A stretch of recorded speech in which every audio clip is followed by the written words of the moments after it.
Tenemos en línea a Manuel Álvarez Agis, economista, socio fundador de la consultora P por Q. Fue viceministro de Economía entre 2013 y 2015, previamente subsecretario de Programación Económica entre 2011 y 2013 y director por parte del Estado en Pampa Energía, en Banco Macro, en Edenor y en Transener.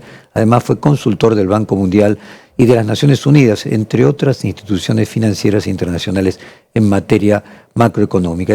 Manuel Álvarez Agis es uno de los economistas más críticos de la gestión que lleva adelante Luis Caputo y Javier Milei en esta materia, y por eso vamos a musicalizar su entrevista, más recibiéndolo con una canción de Eduardo Argüelles, una parodia compuesta a partir de una canción persiana americana de Soda Stereo que lleva como título La economía en Argentina.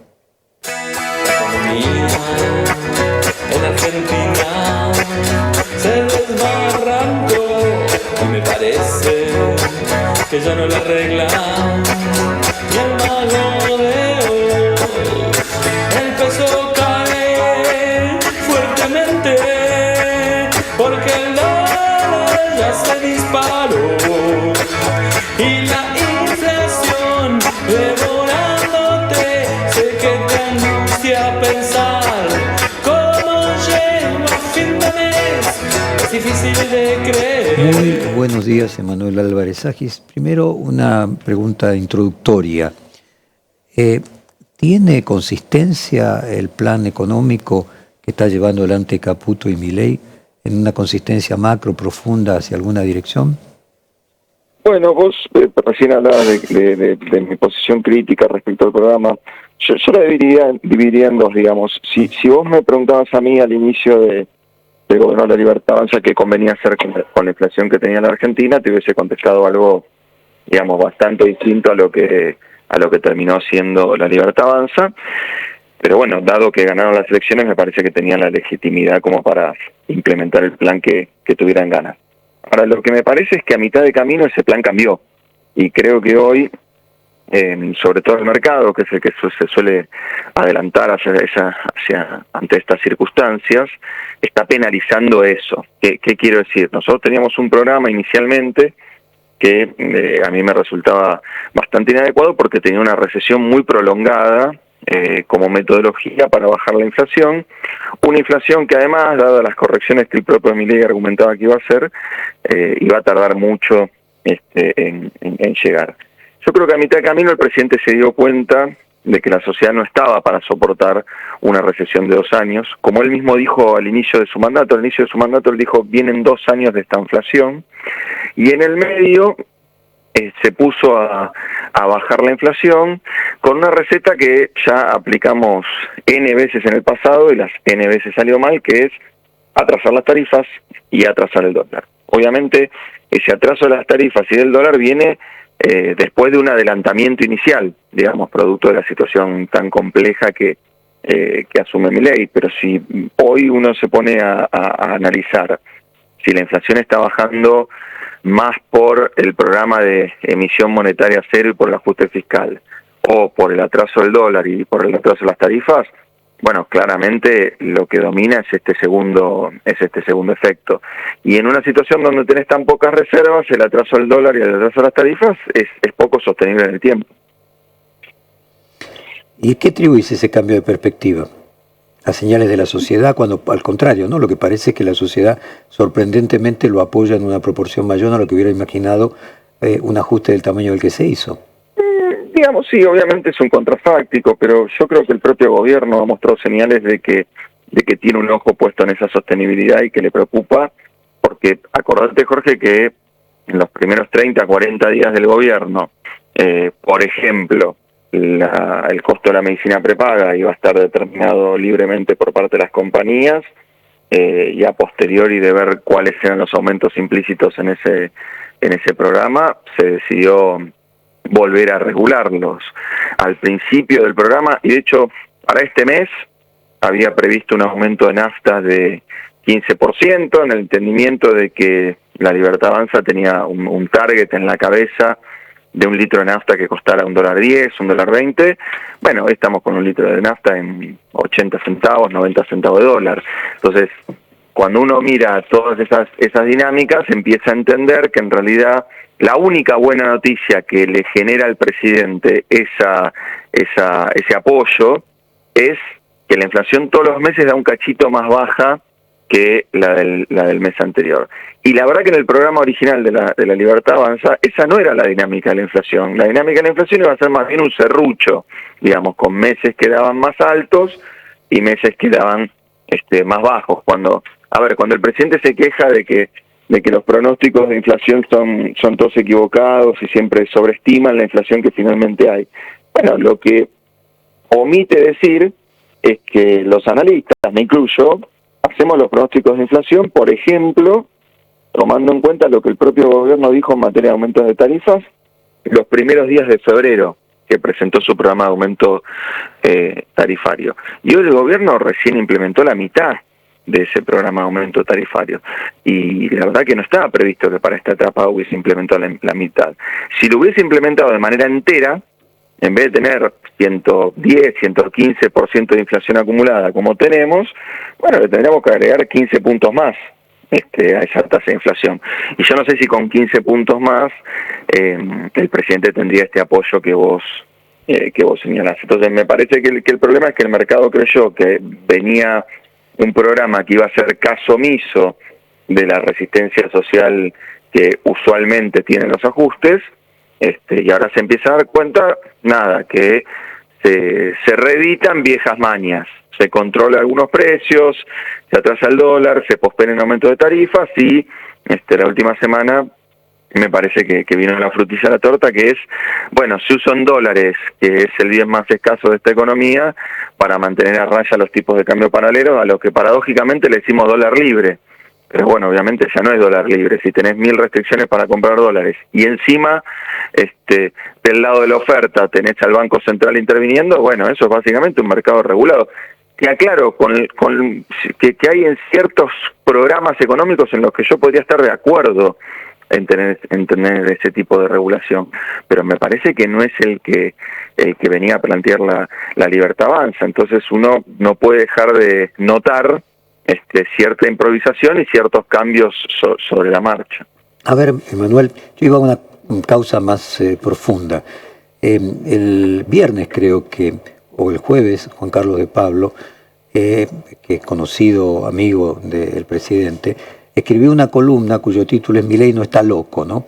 Me hace acordar a un avión donde el comandante reciba a los pasajeros y le diga: este avión no se cae. Entonces pienso que, sin ser un psicólogo, Juan Carlos, que debe querer el bien de la Argentina como todos y del presidente en particular, lo que estaba era tratando de desarmar una idea que se podía tener, un prejuicio que se podía tener, de que el problema de Milei no era ideológico sino psicológico. Entonces yo quiero ir a la cuestión más de fondo. El hecho de que esté migrando hacia, como vos decís, las viejas mañas, ¿es algo positivo? Indicaría no solo que Milei no está loco, sino que Milei no es dogmático.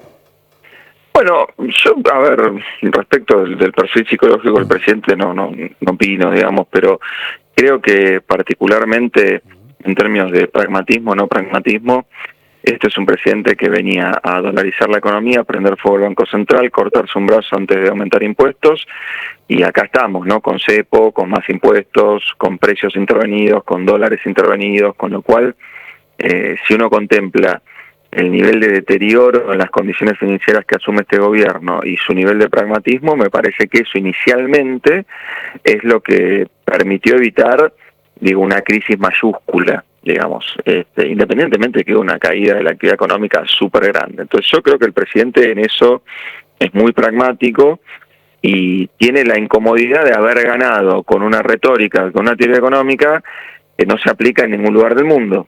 Entonces, y básicamente no se aplica en ningún lugar del mundo porque no es una, la teoría libertaria, o si se quiere, la economía austríaca, no es muy popular en las escuelas de economía, en las universidades, básicamente porque es una teoría que se ha demostrado bastante mala, bastante imperfecta, bastante poco útil. Entonces, ahora toca analizar un programa bastante pragmático con ciertas inconsistencias, y para mí el problema central es cómo el presidente compatibiliza el pragmatismo, el tiempo y las herramientas que necesita una economía que tiene una de las situaciones macroeconómicas más complejas del mundo, con una retórica que lo hizo ganar, que básicamente prometía bajar la inflación sin que te toquen el bolsillo. Porque cuando la gente escuchaba dolarización y el ajuste lo va a pagar la casta, me parece que lo que percibía era, bueno, entonces la inflación va a bajar de un día para el otro, y la verdad que lo que va a pasar es que le van a cortar los choferes a los senadores, no que me van a bajar las jubilaciones. Bueno, ahora nos damos cuenta que la inflación no baja de un día para el otro, y que el ajuste, un tercio, es baja de jubilaciones.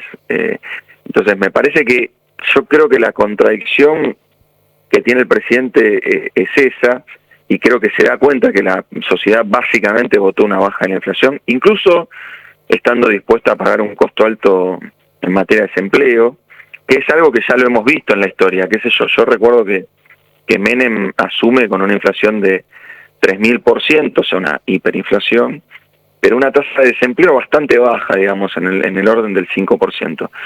Y en el año 94, Menem había triplicado la tasa de desempleo, ya teníamos 14, 15 puntos de desempleo, pero la inflación ya era 2 anual, y arrasó en la elección de medio término. Digamos, obviamente mandó el 15% de la población al desempleo, pero el restante porcentaje de la población que se había quedado con empleo, que veía una inflación a la baja y que empezaba a tener, te acordarás del voto cuota, digamos, que se podía comprar un televisor o una casa con un crédito hipotecario, estuvo muy contenta con como denominamos los economistas, ese trade-off, digamos, ese toma y daca. Bueno, te meto un poco más de desempleo, pero te saco toda esta inflación de encima. A mí me parece que ese toma y daca a Milei se le está complicando, porque la trayectoria para la baja de la inflación es más lenta, y en esa lentitud que tiene se ve todo lo tortuoso del programa de ajuste. Entonces, creo que corre el riesgo de que si ahora mete las correcciones que debería meter a este programa, y eso, digamos, le genera una disparada en la tasa de inflación, la gente diga, bueno, ni chicha ni limonada. Al final tenemos la inflación alta y ni siquiera tenemos la parte buena del gobierno anterior, que era la actividad económica y el desempleo bajo. ¿Es comparable la recesión que produjo el plan de convertibilidad con esto? Es decir, creo que es comparable. La salida, me decís, del plan de convertibilidad, no, el inicio. El inicio. Vos decís que triplicó el desempleo. No, porque el inicio, la verdad que en el, ojo con esto, en el inicio y Milei lo ha dicho, Milei dijo, yo estoy tardando más porque no hice un plan Bonex, ¿no? Entonces, hay una parte del programa de la convertibilidad que resolvió tortuosamente, digamos, con una rotura de contratos, que fue el plan Bonex, un desequilibrio que hoy también tenemos, que es que había más pesos que dólares, para decirlo muy sencillo. Y imagínate la complicada situación que asume Milei. Por eso para mí era muy irresponsable el facilismo con el que el presidente hablaba en campaña. Y vos comparás la situación de llegada de Milei al gobierno con la previa del plan Bonex. En el plan Bonex, digamos, el problema que teníamos es que más o menos había 1,5 veces pesos respecto de los dólares que había el Banco Central. O sea, uno decía, si la gente se va a comprar todos los dólares, todavía le quedan un montón de pesos y se acaban los dólares del Banco Central. Bueno, Milei asume con esa relación 3-1. O sea, había 3 veces pesos respecto de la cantidad de dólares que había en el Banco Central. Yo por eso decía, no prometan cosas rápidas, porque esto es muy complicado. Ahora, la convertibilidad tiene la ventaja, qué sé yo, por decirlo en términos muy maniqueos, de que la gran recesión, el gran ajuste y la rotura de contratos se la come Alfonsín.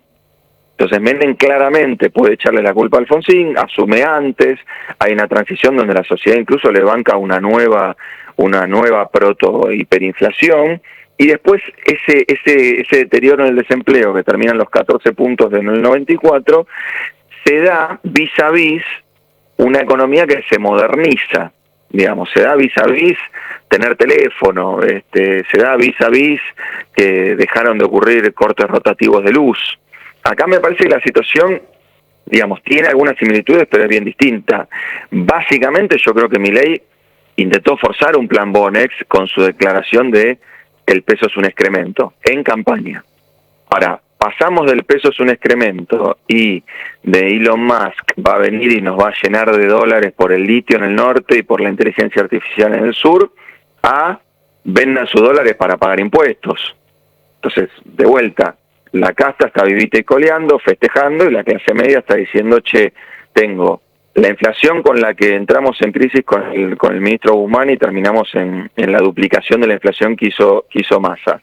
Las ventas cayendo, el desempleo creciendo, y encima me entero que tras cartón, en vez de que me dolaricen, voy a tener que vender los dólares para pagar impuestos.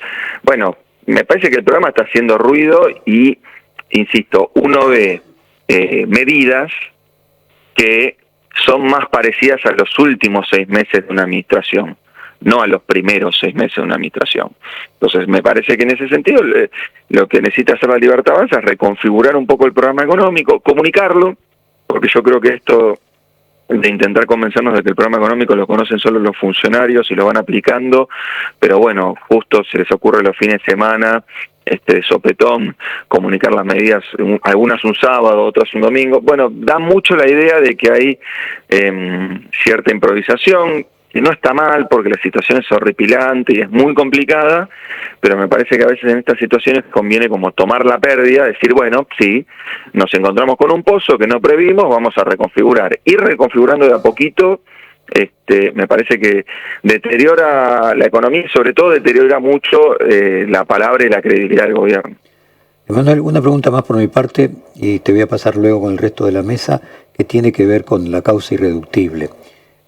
Sigo con lo de Juan Carlos de Pablo, si no está loco o está loco, si lo que hace tiene un orden o lo que hay es un desorden cognitivo, para ponerlo en algún sentido. El hecho de que él se pelee con mucha gente, que sea agresivo, que trate de ratas a los diputados que necesita que le voten las leyes, o a un presidente extranjero con el que somos el principal socio comercial, es casualmente por lo que podría llamar un psicólogo, un freno, una carencia de freno a la frustración, un carácter irascible que obviamente nos lleva a buen puerto, o por el contrario, es una estrategia consciente de alguien que es débil y amedrenta, tiene como única el mecanismo de fortaleza que está dispuesto a todo, y amedrenta y logra que sin diputados y senadores le salga aprobada la ley de bases, aunque sea la mitad de lo que él esperaba, pero como él bien dice, mucho mayor que la que hizo Menem, y al mismo tiempo tiene el DNU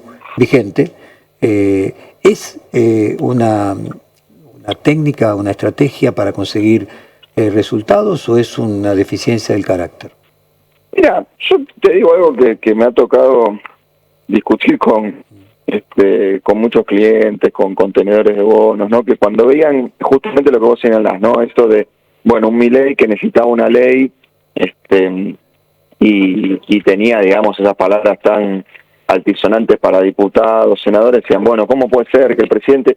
Y yo, la verdad, habiendo pasado por la función pública, habiendo negociado leyes fiscales en la Argentina, un poco mi consideración era, che, menos mal que un tipo que quiera hacer un ajuste fiscal está a las puteadas, digamos, con los que sufren ese ajuste fiscal, porque si no estuviera a la puteada, no hay ajuste fiscal. O sea, no conozco presidentes que corten privilegios y se lleven bien con la gente a la cual le cortan los privilegios. Ahora, hay una discusión más profunda que es, ¿está cortando privilegios o está haciendo un ajuste clásico tratando de echarle la culpa de los males de toda la economía a la supuesta casta, pero no está tocando a la casta? Bueno, yo creo que es esto segundo. A ver, si uno mira el paquete fiscal, ¿qué privilegios le cortamos a la casta en el paquete fiscal? Porque uno piensa que la casta es la política y los ricos, digamos, para de vuelta, para ir a la forma maniquea que a veces tiene el gobierno de pensar. Bueno, supongamos, está bien, en la ley fiscal lo que estamos haciendo es bajando el impuesto a los ricos. En la ley fiscal lo que estamos haciendo es no cortar ninguno de los subsidios que las compañías de Argentina reciben por parte del Estado. Y en paralelo estamos haciendo que las jubilaciones pierden el 35% de poder adquisitivo. Entonces, me da la impresión de que muchas veces pasa, viste, como, creo que es el ñandú, ¿no? Que grita en un lado y pone huevo en el otro. Me parece que a veces pasa eso. Yo creo que en realidad Milei le está aplicando un ajuste muchísimo más grande a gente que no maltrató por Twitter, que no le dijo ningún improperio, que a los que se pelea todos los días. No tal margen, a mí me parece que contribuye a generar un país peor, digamos, esto de tratarnos así, de discutir por Twitter, de faltarnos el respeto. Pero bueno, el presidente ganó las elecciones, entiende que la sociedad lo votó para eso. A mí me sigue pareciendo que la agenda de Twitter es muy eficiente y digamos, sí, podemos estar hablando todo el día de eso, pero me parece que al final del día la gente se aburre de esas agendas y vota por resultados. Y por ahora me parece que los resultados que prometió Milei están todavía discutiéndose. Yo no veo todavía una trayectoria de desinflación clara sobre la cual uno pueda decir, en conjunción con el ministro de Economía, que vendan los dólares porque le encontraron el agujero al mate y la verdad esto cambia y Argentina entra en una nueva etapa. Yo hoy no lo veo, sinceramente, lamentablemente, no me encantaría verlo, pero no lo veo. A ver, aquí quieren preguntarte entonces Alejandro Gomel y Elizabeth Pejer. ¿Qué tal, Emanuel? Muy buenos días. Hola, buen día. Te escuchaba y hablabas de, bueno, si esto es un ajuste tradicional, clásico, que muchas veces, o la mayoría de las veces, viene acompañado con un acuerdo con el Fondo Monetario Internacional, que después, bueno, sabemos cómo termina generalmente esa historia, pero aquí no aparece eso. Es más, el presidente, bueno, este fin de semana cuando habló, lo hizo en duros términos con el fondo, diciendo casi que era un socio del gobierno anterior, que estaba perjudicando al gobierno. ¿Cómo ves esa relación y si puede aparecer finalmente fondos frescos de la entidad? Bueno, de nuevo, me excluyo de los argumentos ad hominem, ¿no? De qué opiniones tiene el titular de la misión, de quién fue ministro, todo eso me parece, la verdad, poco relevante y de vuelta no creo que contribuya a ninguna discusión. Ahora bien, el gobierno arranca evaluando 120% el tipo de cambio y poniendo arriba de la mesa un ajuste de 5 puntos del producto. Y el Fondo Monetario dice, bueno, quiero ver cómo sale, nos vemos en 6 meses. La verdad que me pongo del lado del presidente. No tiene ningún sentido la posición del fondo. Porque uno diría, no, bueno, pero el fondo no tiene que desembolsar plata para que el presidente se la gaste malvendiendo reservas. Bueno, charlemos de por qué hicieron eso por 47.000 millones de dólares en el gobierno de Macri. O sea, mi punto es Yo no creo que esté bueno que el fondo nos dé plata para que la dilapidemos. Ahora, mirando los antecedentes del organismo, me sorprende que no nos estén dando plata para que la dilapidemos, dado que este gobierno hizo más que lo que el propio fondo soñaba, digamos, en materia de ajuste fiscal. Entonces, te soy sincero, hay algo que no termino de entender en la posición del fondo y en la discusión con el gobierno, porque yo esperaba, sobre todo al inicio del programa, que el fondo diera algún tipo de soporte. Ahora, dicho eso, insisto, a mí lo que me preocupa es que el gobierno termine de presentar un programa económico que tenga alguna posibilidad de chance, y esa posibilidad de chance la vamos a poder calcular cuando entendamos el programa. Digamos, esto de que el programa lo conoce solo el gobierno y te lo va revelando de a cachitos, bueno, será apenitas mejor que lo que le pasaba al gobierno anterior, que se acuerdan que el expresidente Alberto Fernández decía, yo no creo en los programas macroeconómicos. Vamos viendo, sí. Claro, entonces la verdad que Argentina pasa de, yo no creo en los programas económicos, a yo tengo un programa económico pero no te lo cuento. Y acto seguido dicen, el mercado no la ve, no la entiende. Y bueno, ¿cómo la voy a ver? Y la voy a entender si vos no me contás el programa macroeconómico. Y la verdad que el programa macroeconómico se hace para que el mercado lo entienda, para que los agentes económicos lo entiendan y tomen decisiones que a vos te ayudan a que el programa salga bien. Sí. Esto de tener programas secretos no es una buena idea. Me parece que eso, digo que es discutir, no sé, la importancia del agua en la navegación. O sea, tenés un programa macroeconómico, lo tenés que comunicar claramente, por más que no tenga fechas. Yo estoy de acuerdo con el ministro de Economía cuando dice, no me pidan una fecha para salir del cepo. Nadie le pide una fecha. Ahora, si cada mes el presidente inventa una nueva condición para salir del cepo, bueno, la cosa no funciona así, porque, a ver, para salir del cepo, al principio del gobierno, había que solucionar el balance del Banco Central. Ok. A los 3 meses nos enteramos que era solucionar el balance del Banco Central y el tema de los put. Bueno, ponele.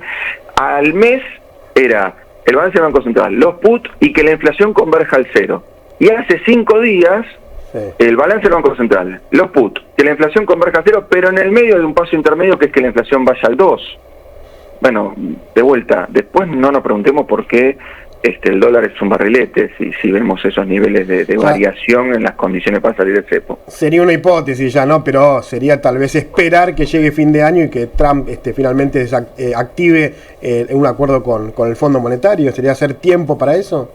Pero yo lo que digo es, en un esquema libertario, bueno, que los dólares los ponga un amigo del presidente, no tiene sentido. En un esquema libertario se supone que los dólares los va a poner el mercado, porque el esquema va a ser tan pro mercado que va a generar reacciones en los agentes económicos muy optimistas. Entonces, insisto, si a los 6 meses de gobierno estamos dependiendo de que gane alguien afín al presidente de Estados Unidos y que con eso convenza al fondo que nos dé dólares, y ahí voy a estar de acuerdo. Che, mirá, los dólares que nos van a dar nos los vamos a gastar en 14 minutos. Además, los argentinos somos especialistas en hacer esas cosas. Así que me luce como como patear la pelota para adelante, pero muy cortito y peligroso incluso. Emanuel, Elizabeth, ¿cómo estás? Buenos días. Hola, buen día. ¿No crees que en definitiva, por ahí lo que está viendo el fondo, lo que están viendo los mercados, especialmente a partir de las últimas medidas, es que no hay programa? Bueno, yo creo que el mercado se está dando cuenta que cambió el programa, porque por más que el presidente no lo comunique, el mercado lo termina deduciendo.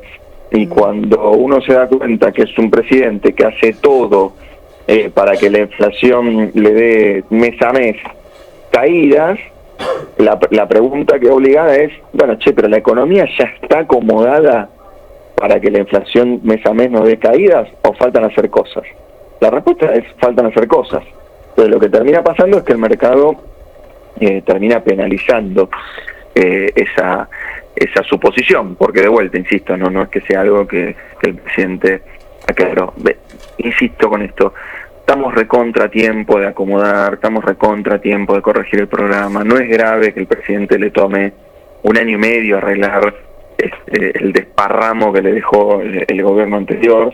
Lo que sí me parece es que cuando el motor hace un poco de ruido, que la respuesta sea, perdón el francés, putearnos a todos los que decimos que el motor está haciendo ruido, lo entiendo como una reacción intuitiva y casi, digamos, de partido de fútbol. Pero bueno, estamos hablando de un gobierno y de un país. Yo creo que hay que dejar de lado un poquito esas pasiones, reordenar, rearmar, y realmente pasar a la etapa 2 del plan, que tendría que ser, arrancamos con un plan de emergencia porque esto era un desastre. Tiene razón el presidente en que recibe una herencia muy mala.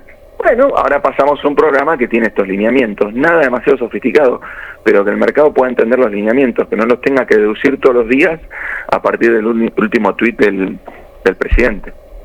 Jorge. Emanuel, ¿puede ser que la diferencia central con Menem es que Menem tenía 6 años?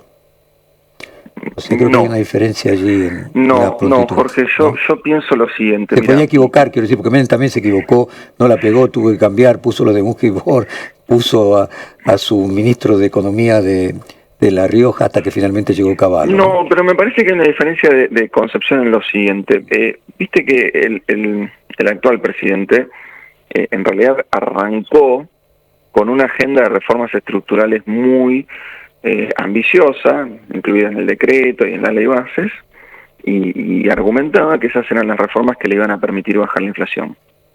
Y mi crítica a esa concepción es, lo de Menem fue al revés. O sea, cuando Menem bajó la inflación, ahí tuvo el poder político, la legitimidad ante la sociedad de poder hacer la reforma que se le ocurriera. Entonces yo creo que anclar un programa en una ley bases, que además, seamos sinceros, quedó 1/10 de lo que era la ley bases original, y un decreto de desregulación, cuando la inflación sigue siendo el problema más acuciante de esta economía argentina, es un error de secuencia. Porque vos le podés decir a un inversor extranjero, mira, con la ley base tenés una reforma laboral, un mecanismo de incentivo a las grandes inversiones, una desregulación del mercado, una promoción de la competencia, etcétera. El inversor te mira y te dice, ¿la inflación en cuánto va a dar en el año?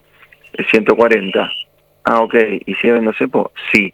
¿Y la tasa de interés es más alta o más baja que la inflación? Más baja. ¿Tienen un acuerdo con el fondo? No. ¿Van a pagar la deuda? No sabemos. Acabamos de mandar 4.000 palos de oro en la tierra para ver si nos prestan unos mangos para pagar el primer vencimiento que tenemos en el horizonte. ¿Te das cuenta que hay un problema de secuencia? Una vez que hayamos resuelto estos problemas acuciantes, uno podría empezar a pensar en las reformas estructurales. E insisto, independientemente de si yo estoy de acuerdo o en desacuerdo con el contenido de las reformas estructurales. Ahora, primero las reformas y después la baja de la inflación me parece una mala idea. Clarísimo, Manuel. Muchísimas gracias. Te mandamos un abrazo grande, siempre muy claro, y valoramos mucho tu tiempo. Muchísimas gracias. Un gusto, che, cuídense, hasta luego. Lo mismo. Acabamos de hablar con el economista, exministro de Economía, Emanuel Álvarez.